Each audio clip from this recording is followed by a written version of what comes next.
కాసేపట్లో ఏసీబీ విచారణకు కేటీఆర్ హాజరు కానున్నారు. ఫార్ములా ఈ కారు రేసు కేసుకు సంబంధించి ఏసీబీ కేటీఆర్ ను విచారించనుంది. న్యాయ నిపుణుల సూచనతో ఈ కేసులో విచారణకు హాజరవుతారని కేటీఆర్ ఇప్పటికే స్పష్టం చేశారు. మరోవైపు తనపై ఏసీబీ నమోదు చేసిన ఎఫ్ఐఆర్ ను క్వాష్ చేయాలంటూ కేటీఆర్ హైకోర్టును ఆశ్రయించారు. ఈ పిటిషన్ పై తీర్పును హైకోర్టు రిజర్వ్ చేసింది. తీర్పు ప్రకటించే వరకు కేటీఆర్ ను అరెస్టు చేయవద్దని పేర్కొంది.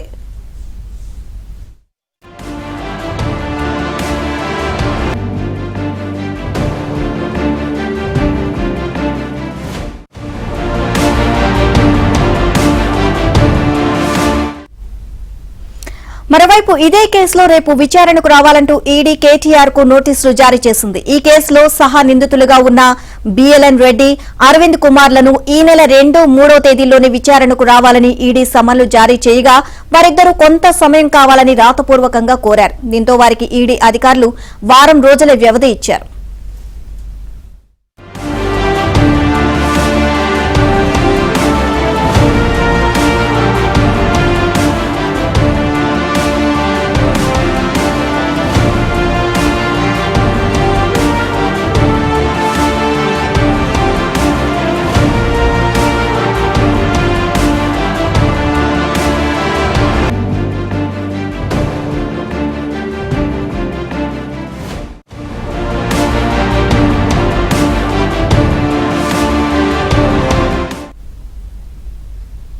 కాసేపట్లో ఏసీబీ విచారణకు కేటీఆర్ హాజరు కానున్నారు.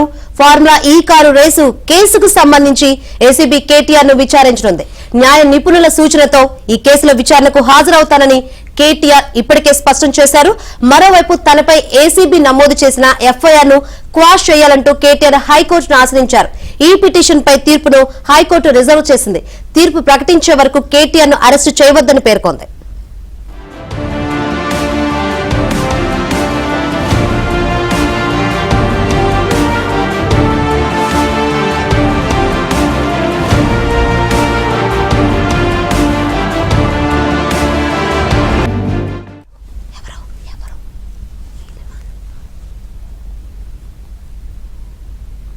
మరోవైపు ఇదే కేసులో రేపు విచారణకు రావాలంటూ ఈడీ కేటీఆర్ కు నోటీసులు జారీ చేసింది. ఈ కేసులోతో సహా నిందితులుగా ఉన్న బిఎల్ఎం రెడ్డి, అరవింద్ కుమార్లను ఈ నెల 2, 3వ తేదీల్లోనే విచారణకు రావాలని ఈడీ సమన్లు జారీ చేయగా వారిద్దరూ కొంత సమయం కావాలని రాతపూర్వకంగా కోరారు. దీంతో వారికి ఈడీ అధికారులు వారం రోజుల వ్యవధి ఇచ్చారు. ఓవరాల్ ఇదే అంశానికి సంబంధించి మరిన్ని అప్డేట్స్ మా క్రైమ్ కరెస్పాండెంట్ ప్రవీణ్ అడిగి తెలుసుకుందాం. ప్రవీణ్, కేటీఆర్ ఈ రోజు ఎలాగైనా నేను హాజరవుతాను విచారణకు అని చెప్పేసి ఆయన స్పష్టం చేయడం జరిగింది. సో ఓవరాల్ గా అప్డేట్స్ ఏంటి?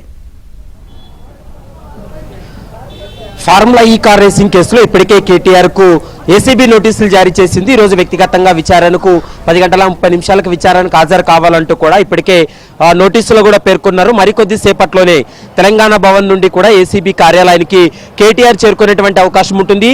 ఈ ఫార్ములా కేసులో 55 కోట్ల రూపాయలు విదేశీ అకౌంట్లకు జమ చేసినటువంటి అంశాలన్నిటిపైన కూడా సుదీర్ఘంగా ఈరోజు ఏసీబీ అధికారులు కూడా విచారణ జరిపేటువంటి అవకాశం అయితే స్పష్టంగా కనపడుతుంది. మరోవైపు కేటీఆర్ అయితే మాత్రం ఇప్పటికే ఈడీ కూడా ఎంటర్ అయింది. కేసులో ఎప్పుడైతే ఏసీబీ ఎఫ్ఐఆర్ నమోదు చేసిందో ఎఫ్ఐఆర్ ఆధారంగా చేసుకుని ఈడీ అధికారులు కూడా పూర్తి స్థాయి వివరాలు ఇవ్వాలంటూ కూడా ఏసీబీకి ఈ లేఖ రాయడంతో ఏసీబీ అధికారులు ఎఫ్ఐఆర్ తో పాటు ఆర్థిక శాఖకు సంబంధించినటువంటి రికార్డులు, హెచ్ఎండిఏ రికార్డ్స్ అన్నింటినీ కూడా ఈడీకి అందజేసింది. ప్రస్తుతం ఈడీ కూడా ఈసీఐఆర్ నమోదు చేసిన తర్వాత రేపు వ్యక్తిగతంగా విచారణకు హాజరు కావాలంటూ కూడా మరోవైపు ఈడీ అధికారులు కూడా నోటీసులు జారీ చేసినటువంటి పరిస్థితి కనపడుతుంది.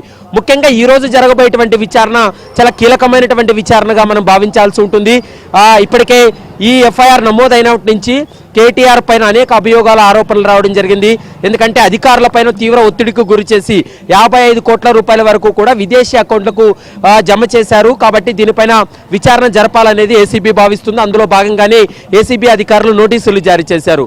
అంటే ఆర్థిక శాఖ అనుమతి పొందకుండా, మరోవైపు కేబినెట్ నిర్ణయం లేకోకుండా, బాడీలో ఎలాంటి చర్చ లేకుండానే 55 కోట్ల రూపాయలు ఎఫ్యూకి ఏ విధంగా వీళ్ళు డబ్బులు బదిలీ చేశారనేటువంటి అంశానికి సంబంధించి కూడా కేటీఆర్ నుండి ఇన్వెస్టిగేషన్ ఆఫీసర్ కూడా వివరాలు సేకరించేటువంటి అవకాశం ఉంటుంది. అతను స్టేట్మెంట్ రికార్డ్ చేసేటువంటి అవకాశం ఉంటుంది.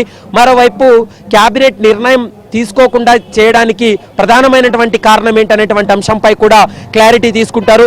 మరోవైపు ఒక దేశం అంటే మన దేశ కరెన్సీని విదేశీ కంపెనీలకు ఒకవేళ ఇవ్వాలనుకున్నట్లయితే, నగదు బదిలీ చేయాలనుకున్నట్లయితే రిజర్వ్ బ్యాంక్ ఆఫ్ ఇండియాకు సమాచారం ఇవ్వాలి. రిజర్వ్ బ్యాంక్ ఆఫ్ ఇండియా యొక్క అనుమతులు పొందాల్సి ఉంటుంది. కానీ రిజర్వ్ బ్యాంక్ ఆఫ్ ఇండియా యొక్క అనుమతులు తీసుకోకుండా ఏ విధంగా ఈ నగదు ట్రాన్సాక్షన్ జరిగిందనేటువంటి అంశానికి సంబంధించి కూడా ఏసీబీ అధికారులు కేటీఆర్ ద్వారా విచారణ జరిపేటువంటి అవకాశం ఉంటుంది.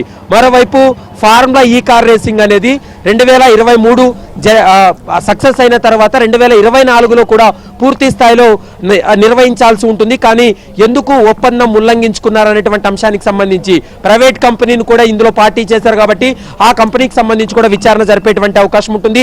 మరి కొద్దిసేపట్లోనే దాదాపు 15 నుంచి 20 ప్రశ్నలు కేటీఆర్ ద్వారా జవాబులు రాబట్టేటువంటి అవకాశం ఉంటుంది.